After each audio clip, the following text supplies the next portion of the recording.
The fight over where to send the water from Lake Okeechobee in hopes of preventing another algae crisis like we saw in 2016 took an interesting and potentially controversial turn today. Good afternoon. I'm Shannon Cake. Welcome to the Now South Florida. Instead of battling over sending the water south, east, or west today, state water authorities propose sending the excess water from Lake Okeechobee underground. How? Fracking. The Now's Alana Quillen is live today with this story you will see only on the Now and News Channel 5. Alana? Well, Shannon, fracking is controversial in some part because of the technology, but mostly because of the impact on the environment. But the South Florida Water Management District believes that they can move the extra water from Lake Okeechobee underground without hurting the environment.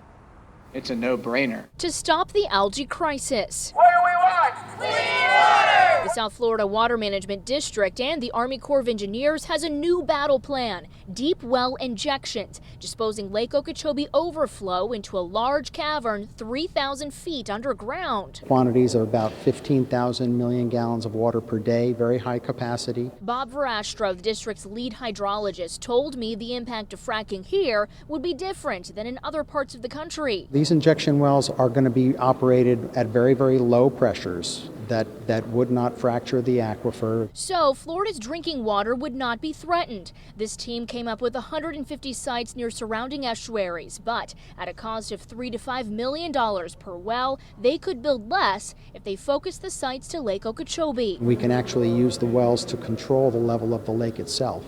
And when we looked at those wells, it would be a relatively small number of wells, between 30 to 60 wells could lower the level of the lake between a half a foot and a foot a year. After the idea was revealed in today's meeting, people sounded off with mixed reviews. What can we do that will take the emergency out of the lake? The benefits are tempting.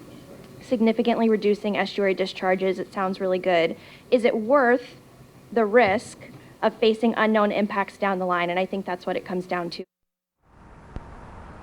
Now, we already use similar technology in Florida. There are about 180 deep well injection sites across the state, but those are used by utility plants. This purpose would be the very first time it would be used. Now, they are still about 2 years away because they're in the early planning stages, so it will be still quite some time before anything gets approved for these types of projects. Reporting live for the Now South Florida, I'm Alana Quillen. Alana, thanks.